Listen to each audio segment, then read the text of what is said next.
I'll tell you up front, this book is dangerous in a quiet way. Osamu Dazai's No Longer Human won't shout. It whispers, and somehow that's worse. It will name a fear you've had for years. I'm performing, and if I stop, I disappear. Semi-autobiographical, unsparing, and oddly tender. It's a tour through shame, self-betrayal, and the small kindnesses we overlook until it's too late. Stay, because by the end, you may see why you feel tired in rooms where you never speak, and what might change if you did. Now, let me set the scene. I'm in my usual chair. The lamp hums, the shelves lean in a little. And if you're listening in bed, maybe you've already noticed your breathing slowing. That's all right. This book works even if you drift. It has that strange quality, like the story is still reading you, even when your eyes are closed. So, Dazai's protagonist, Oba Yozo, a man who survives by pretending to be harmless, even funny. He calls it clowning. I'd call it armor. If you can make them laugh, they won't look too closely. And if they don't look too closely, maybe they won't see the shame you're hiding. Maybe they won't hurt you. That's the bargain Yozo makes, and that's where our story begins. I don't know if you've met someone like this. I did once. There was a kid in my class who could keep the whole room laughing, even the teachers. But he was jittery when the room went quiet, like silence itself might scold him. Years later, I learned his home was complicated. That's the word we use when the real one feels too heavy. Suddenly, the jokes made sense. They weren't just jokes. They were insurance. Yozo would have understood him instantly. He calls the persona a jester. Not a comedian, a jester. There's a difference. A comedian wants to be funny. A jester needs to be funny, for survival, for camouflage. The jester laughs first, so you don't get the chance to notice him trembling. But here's the problem. When you hide behind a mask long enough, you forget what your real face looks like. You start asking, not what do I want, but what would the mask want right now? There's a scene that captures this with brutal clarity. Yozo's father asks him a simple question. What gift do you want? And he freezes. Because he doesn't know. The real boy doesn't know. The mask would know. But in that moment, the mask is silent too. And Yozo panics. He imagines even the mildest disappointment in his father as proof of coming punishment. From the outside, it looks absurd. From the inside, it feels like catastrophe. I keep circling this thought. Maybe what Yozo wanted wasn't the gift itself. Maybe he wanted the permission to want at all. That's different. Desire exposes you. If you admit what you want, someone can deny it. Better to want nothing. Safer. But that safety is the exact poison that keeps him alone. And here's where the book does something both rude and brilliant. It suggests we're not so different. That most of us, in some room or another, wear our own jester face. White lies, polite jokes, carefully chosen silences. We say it's kindness. Sometimes it is. Sometimes it's fear. The book doesn't decide for us. It just puts the mirror there. Yozo envies people who don't seem to need masks. He doesn't understand them. How do they sit at a table, answer a question, laugh when they actually think something's funny, without rehearsing? That ease is foreign to him. And the more foreign it feels, the less possible it seems that he'll ever belong among them. It's tempting to say, well, just be authentic then. Rip off the mask. But a world of pure authenticity would be chaos. We need polite masks sometimes, like cushions between us. The problem is when the mask starts running your whole life. when you keep it on, even when you're alone. That's what happens to Yozo. And it's why the novel doesn't feel like fiction at all. It feels like a diary that doesn't trust itself. Because Yozo isn't lying to us to look good. He's lying because he hates himself too much to believe the good parts are real. Self-hatred is the most persuasive editor in the world. It cuts out kindness and highlights guilt. It rewrites your story until every chapter ends with, "See? Proof. You don't belong." And then comes the drinking, the late nights, the people who say yes just because he's handsome. The novel doesn't glamorize any of it. It's not a jazz montage. It's just one pain swapped for another. Alcohol for silence. Sex for solitude. He says being alone terrifies him, as if someone might strike him at any moment. But it's not other people he's scared of anymore. It's himself. The silence makes his own thoughts louder, and he can't stand the sound. I want to pause here because this is where many readers start to feel the novel pressing on them. Have you ever swatted away a compliment because it didn't match your self-image? Or replayed a harmless moment until it looked like proof of your failure? That's Yozo's entire life, stretched out to breaking point. And then, love. Or something that wants to be love, but comes out mangled. The bartender Suna, who seems to see him, if only briefly. She's sad in a way that rhymes with his sadness. For a moment, it feels like connection. But Yozo's too frightened of happiness itself. He admits it. The weak fear happiness. It wounds them. And so he leaves her, only to agree later when she suggests they end their lives together. She dies. He doesn't. And he calls her the only one he truly loved. Do we believe him? Maybe. Maybe not. I think he believes it, but I also think he doesn't know what love requires. To love someone is to sometimes oppose them, to stand between them and the sea. Yozo can't do it. Not out of malice, out of habit. Agreement is his survival language. Disagreement feels like betrayal. And so, tragically, he betrays her by agreeing. From here, the spiral deepens. Relationships, marriages, betrayals. He drags others into his orbit without meaning to, like a collapsing star pulling satellites down with it. And what makes it sadder is that throughout this, strangers keep showing him small kindnesses. Lodging, money, work, a little trust. Things that prove he isn't the monster he insists he is. But he can't absorb them. To him, kindness feels like a trick. And so he files it under suspicion and moves on. I can't tell you how many times I've put the book down at this point, staring at the ceiling, thinking, how many kindnesses have I missed because I couldn't believe they were real? That's the danger of reading Dazai. He doesn't let you keep the story at arm's length. He keeps slipping it under your skin. We're about 20 minutes in, if you're still awake. If not, don't worry. I'll still be here when you drift back. Next, I want to sit with an ugly phrase Yozo uses. Buffoonery of defeat. It's what he calls his own mask once he stops believing in it. He's not triumphing anymore. He's mocking himself. And yet, maybe, buffoonery can save as well as ruin. We'll get there. But for now, let's just leave him sitting at a table, mask slipping, still smiling, still terrified. When we return, we'll open the door to what self-expression can mean, and what happens when you lock it away for good. We left Yozo at the table, mask slipping, still smiling, still terrified. Now, I want to follow him into one of the most fragile corners of the book, his attempts at self-expression. Expression.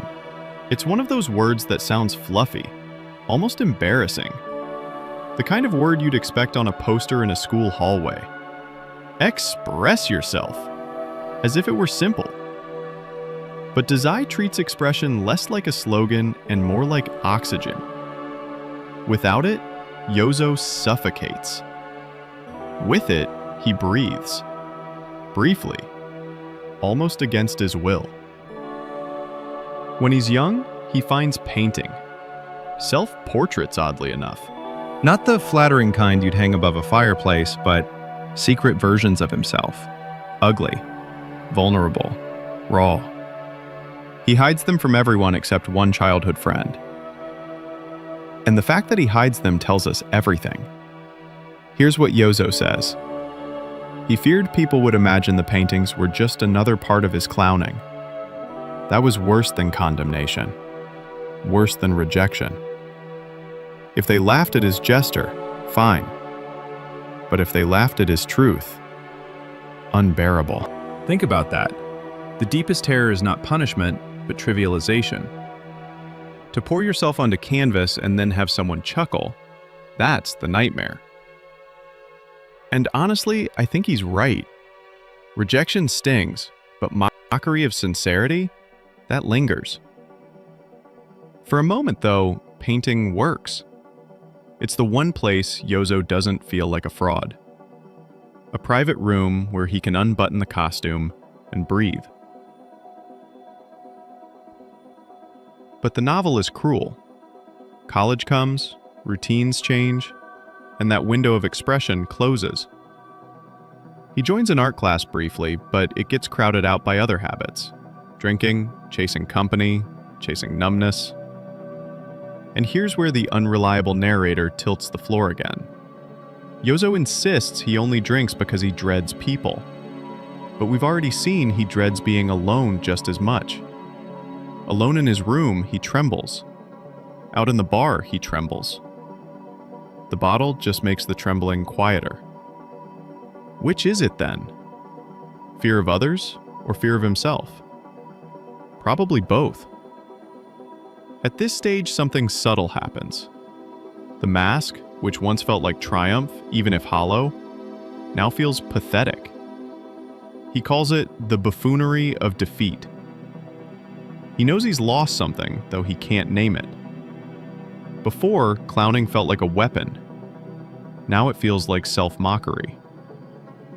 That shift matters. It marks the moment he stops believing in his own performance. He's still wearing the mask, but now he despises it. And when you despise your mask, you start despising yourself for needing it. That's when self-expression curdles into self-hate. I want to pause here for a question.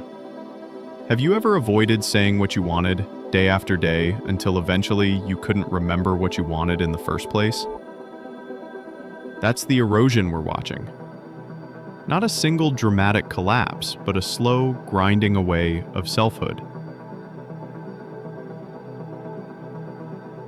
And every day you delay, it gets harder to find the original outline.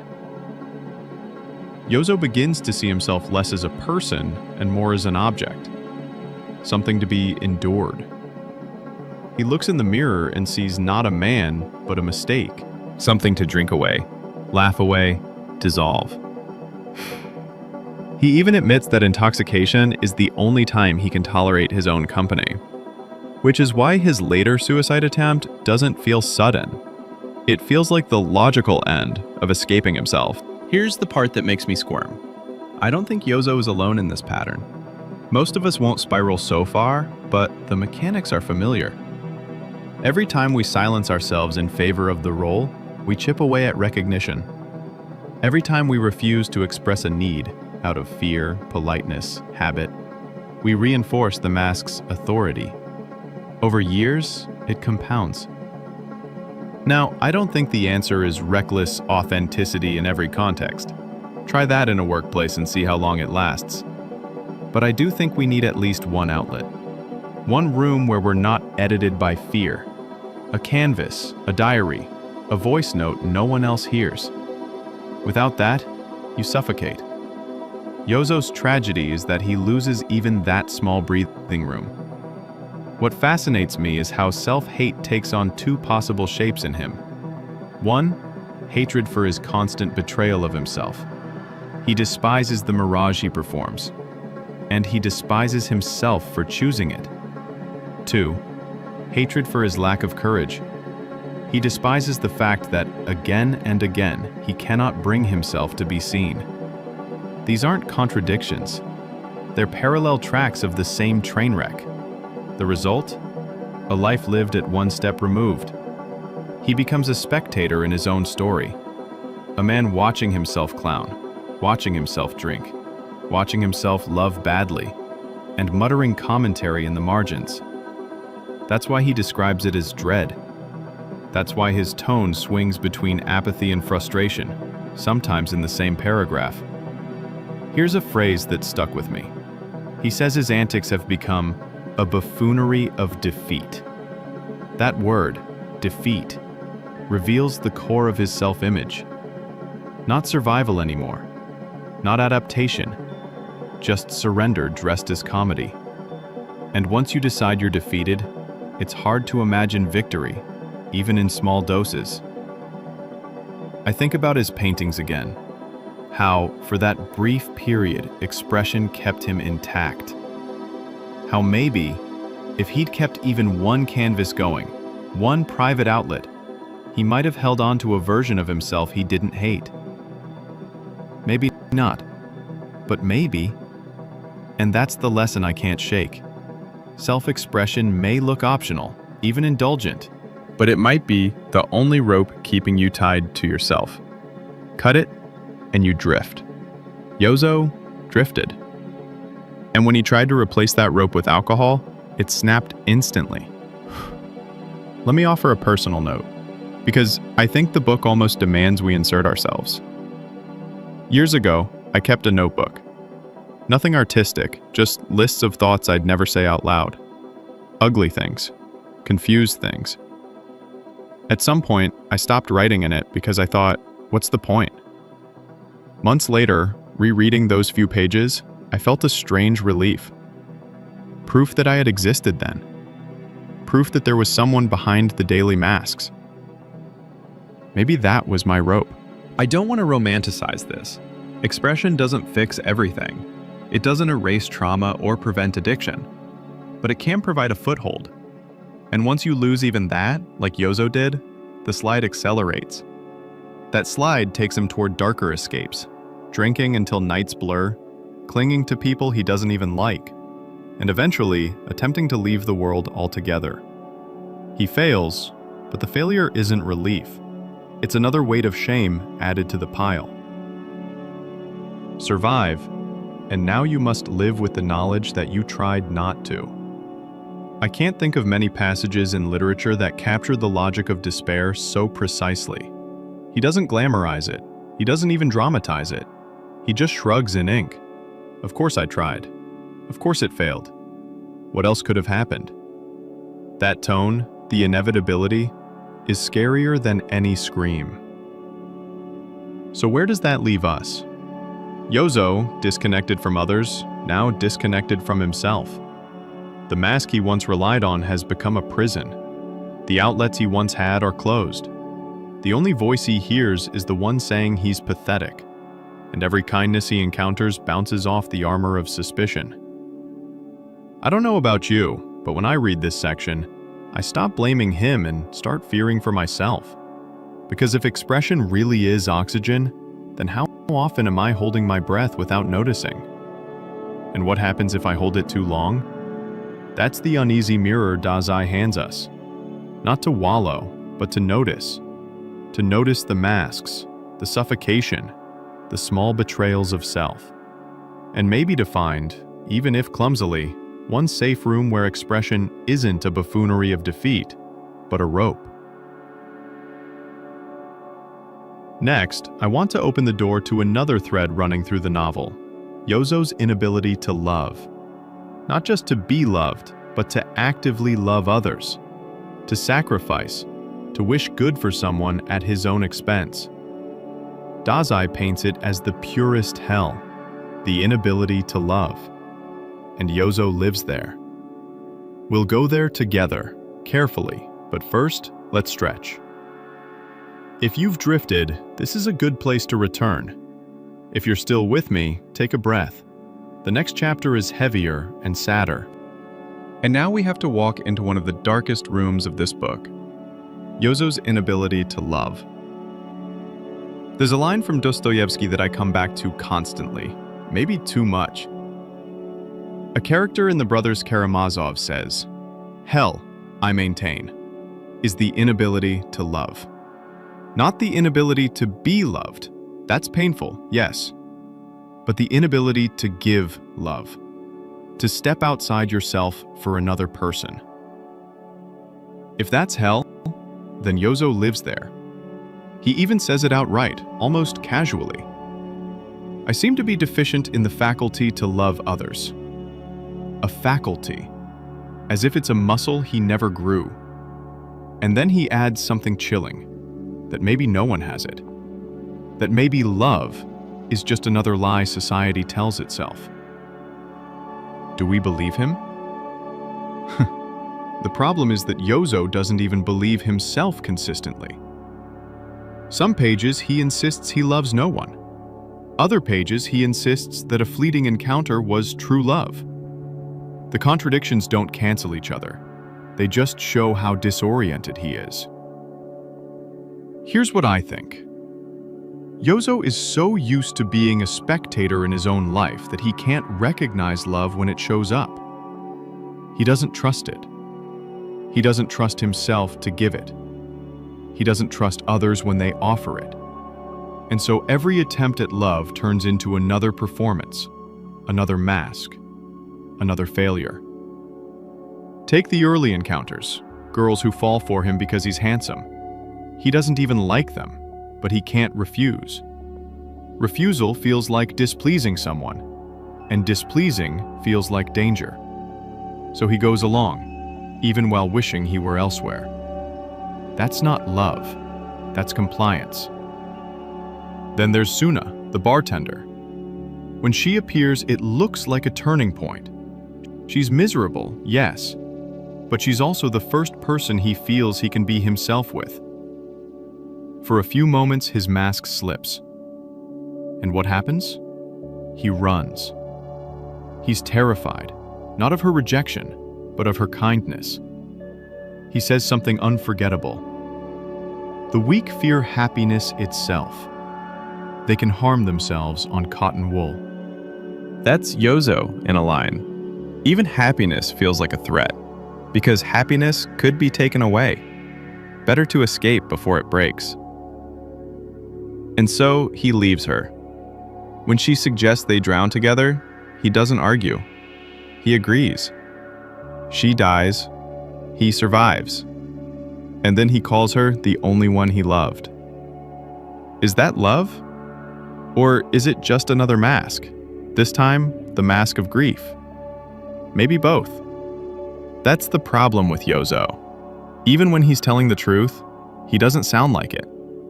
After Suna, it gets worse. He drags more people into his orbit. Women who pity him, women who find him charming, women who think they can save him. And every time the pattern repeats.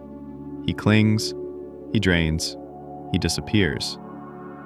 He doesn't set out to be cruel, but misery has a way of narrowing vision until you can't even see the damage you cause.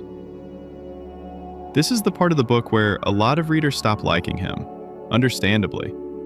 He looks selfish, careless, exploitative, and he is in behavior. But I think Dazai wants us to notice something scarier. Yozo is also incapable of seeing any other option. To love requires stepping outside yourself. Yozo is so folded in on himself, so suffocated by shame, that he can't step anywhere. Think of Yoshiko, his wife. He marries her impulsively, not out of deep affection, but because the idea of marriage feels like a new mask that might protect him.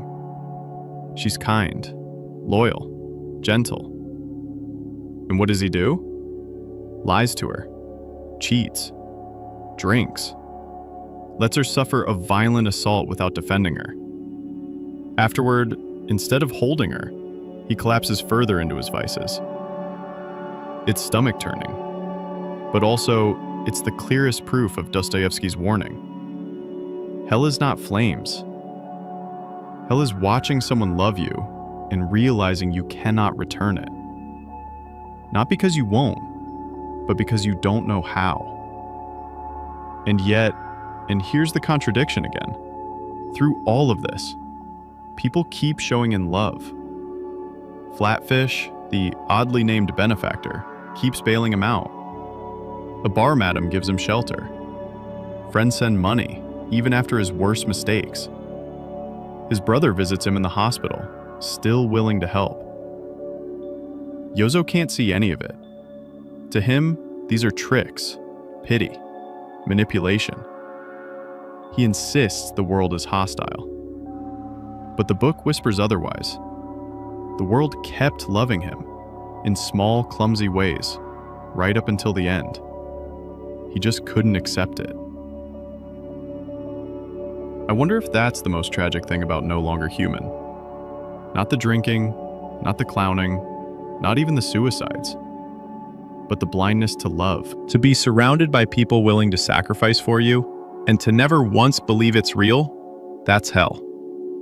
Here's where I have to turn the mirror, because the uncomfortable question is, how often do we do the same? How often do we shrug off someone's care, suspicious, embarrassed, convinced they don't mean it? How often do we call it pity when it's actually love? I think of a time a friend texted me out of nowhere, just, "Hey, thought of you. Hope you're okay." My reflex was to downplay it, joke it off. Only later did I realize it was love, in miniature. Not romantic, not dramatic, just someone stepping outside themselves to say, "You matter." And I almost missed it because I didn't trust it. That's Yozo's blindness, scaled down to something you and I might actually live. And maybe that's why this book stings. Because it's not just about him, it's about us. The times we fail to give love, the times we fail to receive it, the quiet hells we build without realizing. In a way, I think Dazai is less interested in answering whether Yozo ever loved anyone. The real question is whether we believe love is even possible in a life run by shame. And if not, what happens to the people who try to love us anyway? That's where the book becomes almost unbearable. Because Yoshiko, Suna, the others, they weren't just side characters. They were casualties.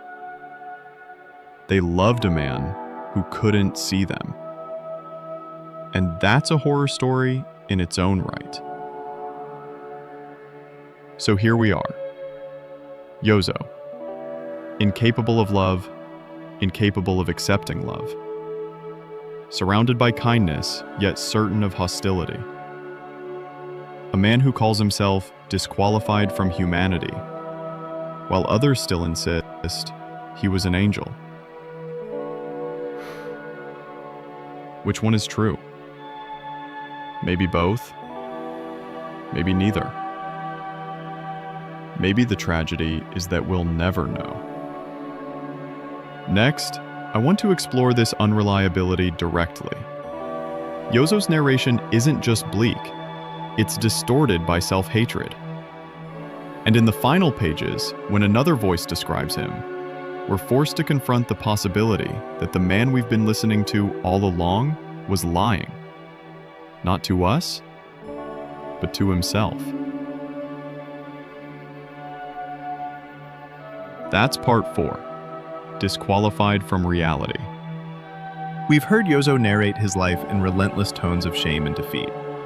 But now, near the end, another voice enters. And it forces us to ask a dangerous question. Was he telling the truth at all? Because remember, this whole book is framed as notebooks, written by Yozo, handed over to someone else. And when that someone seeks out people who knew him, their stories don't always match his. One woman, the madam from a bar, someone who saw him often, describes him as easygoing, amusing, an angel. An angel. how do we reconcile that with the man who called himself a monster? This is where the novel earns its title again. Not just no longer human, but disqualified from reality. Because Yozo's self-hatred doesn't just distort his emotions, it distorts his memory. It edits his life into a version so bleak that kindness can't survive the retelling. Think about that. The same events, two narrators. One says, "I failed. I betrayed. I was pitiful." Another says, "He was good. He was funny. We liked him." Who's lying? Maybe neither. Maybe both. I sometimes wonder if we underestimate how unreliable memory is, especially when shame holds the pen. Have you ever replayed an event, something small like a conversation at work, and every time you remember it, you look worse? Your face redder, your words clumsier? That's not history, that's editing. And self-hate is a ruthless editor. Yozo edits his entire life this way, so thoroughly that by the time we finish the notebooks, we're convinced he was doomed, pathetic, hated. And then, one witness contradicts him, and suddenly the floor shifts. So what do we do with this contradiction? Three options, maybe. First, Yozo really was an angel to others, and his mask worked better than he realized. He fooled them completely. They never saw the shame, never suspected the despair.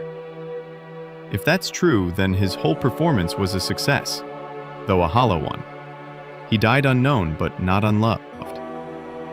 Second, they saw through him, at least partly, and chose to love him anyway. In which case, his entire worldview, people as hostile, kindness as a trick, was wrong. He was loved, and he rejected it. And that is the greater tragedy. Third, Yozo was simply wrong about himself. There was no monster at all, just a man, flawed and messy, who magnified every fault until it consumed the page. In that case, his notebooks are not just unreliable, they're cruel. Not to us, but to him. I don't know which is true. Maybe that's the point. Reality itself is slippery when shame filters it. There's a passage near the end that stops me cold every time.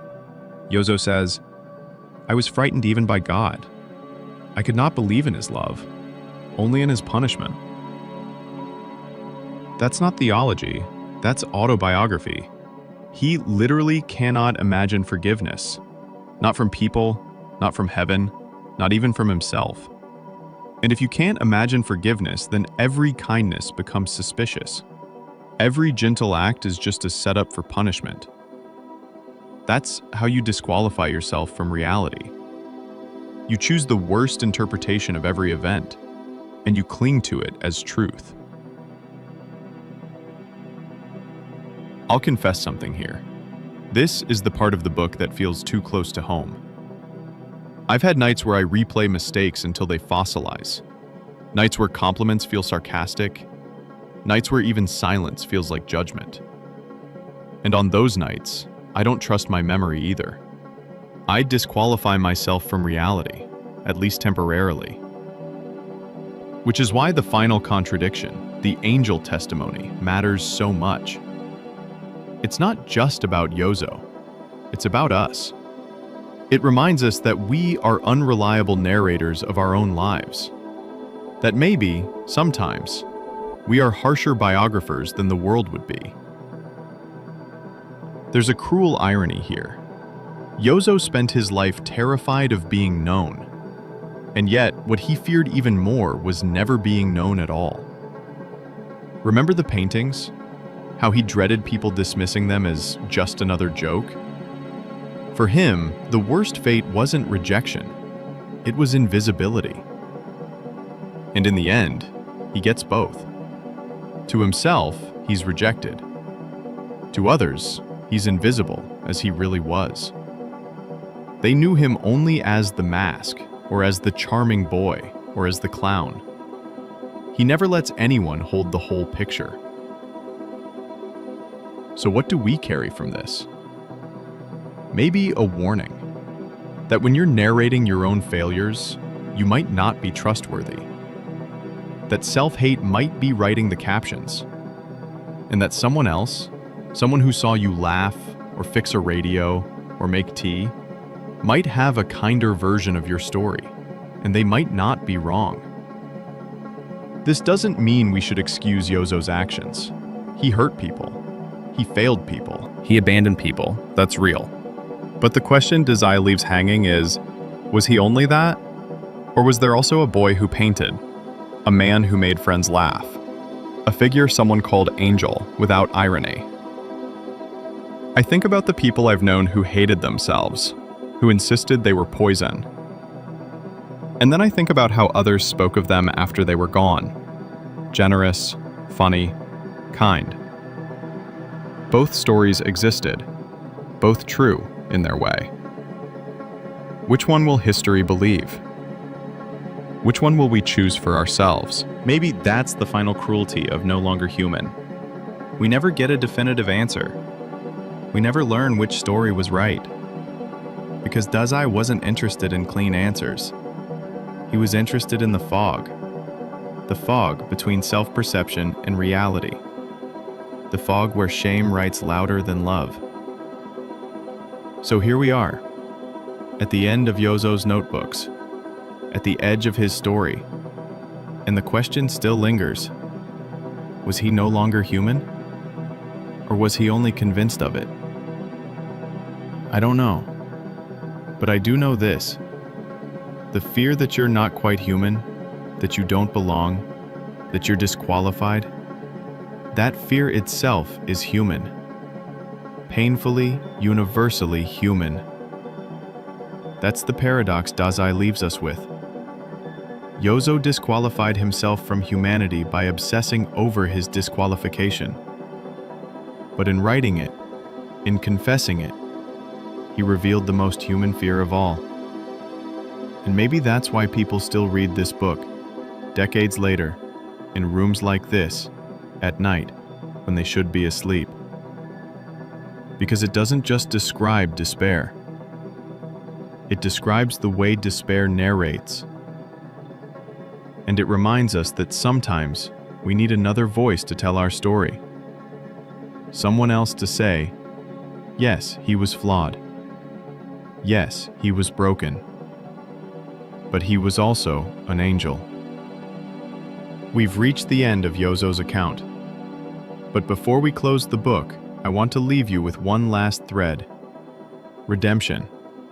The possibility or impossibility of it. Could Yozo have been forgiven? Could he have changed? Or was he too far gone? That's part 5, our landing. We've reached the end of Yozo's story, or at least the end of the notebooks. And now the question lingers like smoke in the room. Could he have been redeemed? On paper, the answer looks grim. He hurt people. He lied. He drank. He cheated. He let down those who trusted him. He wore a mask until the mask became his only face. If we close the book here, the verdict feels final. No redemption, no forgiveness, no recovery. But life isn't paper, and redemption is never tidy. There's something I keep circling back to. Yozo insists he cannot believe in love, only punishment. He says he cannot imagine forgiveness. And that refusal is exactly what keeps him stuck. Because if you cannot even imagine redemption, you'll never risk trying. What if the tragedy of Yozo isn't that redemption was impossible, but that he disqualified himself from the attempt? That he looked at the road, assumed it was closed, and sat down at the start.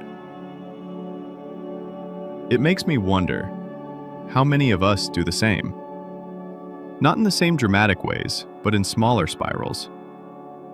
We convince ourselves we're too much, or too broken, or too late. And so we don't even take the first step. That's not failure. That's pre-failure. The self-fulfilling prophecy. Yozo pre-fails constantly. He assumes every kindness hides cruelty. He assumes every love will sour. He assumes every attempt will collapse. And so he doesn't test those assumptions. He just retreats. But here's the paradox. The very act of trying, of risking being seen, is itself a form of redemption. It doesn't guarantee success. It doesn't erase harm. But it reopens possibility. And possibility is the opposite of despair. Yozo never risked that. Or if he did, he retreated at the first sting. Happiness wounded him. Kindness terrified him. Forgiveness looked like mockery. He was trapped not only by shame, but by his refusal to test whether shame was telling the truth. That's why the final voice, the woman calling him an angel, matters so much. It isn't proof that he was good. It's proof that his self-narration wasn't absolute. That someone else saw a different Yozo. And if even one witness contradicts your self-hatred, then maybe redemption was possible all along. Here's something uncomfortable. Dazai himself never found redemption. He died young, by his own hand. Which makes this book feel less like advice and more like warning. A case study in what happens when you refuse to imagine forgiveness. And maybe that's why people still read it. Not to copy Yozo, but to notice where they might be rehearsing the same moves. To catch themselves before the pre-failure sets in. Let me ask you something, quietly, like a friend in the corner of the room. What part of yourself have you already declared disqualified? What part have you decided is beyond forgiveness, beyond repair? Hold that in your mind for a second. Now consider, what if you're not the best narrator of your own story? What if someone else, someone who's seen you laugh, or be kind, or just show up, would write a different chapter? What if redemption is less about erasing the past and more about letting another voice speak into your version of it? I don't say this lightly. Forgiveness is not simple. It doesn't excuse harm. It doesn't undo damage. But it does something quieter. It creates room for a different ending. A room Yozo never allowed himself to enter. In that sense, maybe the most human thing we can take from No Longer Human is this. We are unreliable narrators. We exaggerate our failures. We minimize our kindnesses. We mistrust love. And so redemption, if it exists, begins by doubting our own despair. I'll tell you a small story here. Not dramatic, just ordinary. Once, after a long, messy season of mistakes, I told a friend I felt like a terrible person. I listed evidence, Exhibit A, B, C. She listened, then said, "That's not the person I know. Maybe you're not seeing clearly." It didn't erase the mistakes, but it cracked the door. It reminded me that my narration was not the only narration. And in that crack, something like redemption could grow. Maybe Yozo never got that. Or maybe he did, and he didn't believe it. But the fact that the novel ends with another voice, the bar madam calling him an angel, suggests Dazai knew redemption required outside testimony. That we can't forgive ourselves in isolation. We need someone else to read us differently. So, could Yozo have been redeemed? My answer is yes, but not by himself. Only if he'd trusted the other narrators. And only if he'd let their story override his own. That's terrifying. That's vulnerable. But that's also the essence of redemption. letting someone else write a kinder ending than the one you'd give yourself. And maybe that's why this book whispers so powerfully. It's not just a portrait of despair. It's a challenge. Don't let shame be your only editor. Don't let self-hate be your only biographer. Leave room for someone else's version of you. Because if you don't, if you insist on narrating your life as hopeless, you might just disqualify yourself from humanity while the world still sees you as an angel. So here's where we land. No Longer Human is not a book that gives answers. It's a book that leaves you with mirrors, with contradictions, with an ache. But if there is one takeaway, maybe it's this. The very fact that you feel disqualified, the very fear that you're not fully human, is itself a deeply human experience. And that means, quietly, cautiously, you're still in the story, still capable of love, still capable of forgiveness, still capable of a chapter beyond this one. Dazai didn't write that chapter. Yozo didn't either. But you can. Thank you for sitting with me through this long, strange descent. Whether you listened wide awake, or drifted and returned, or let the words keep you company as you fell asleep, thank you. Literature like this isn't easy, but maybe it's necessary. If you want another journey through despair and philosophy, you might try Dostoevsky's Notes from Underground. It pairs hauntingly well with Dazai. But for now, close the book, rest your eyes, and remember, sometimes the cruelest editor is your own mind, and sometimes you need to let someone else hold the pen.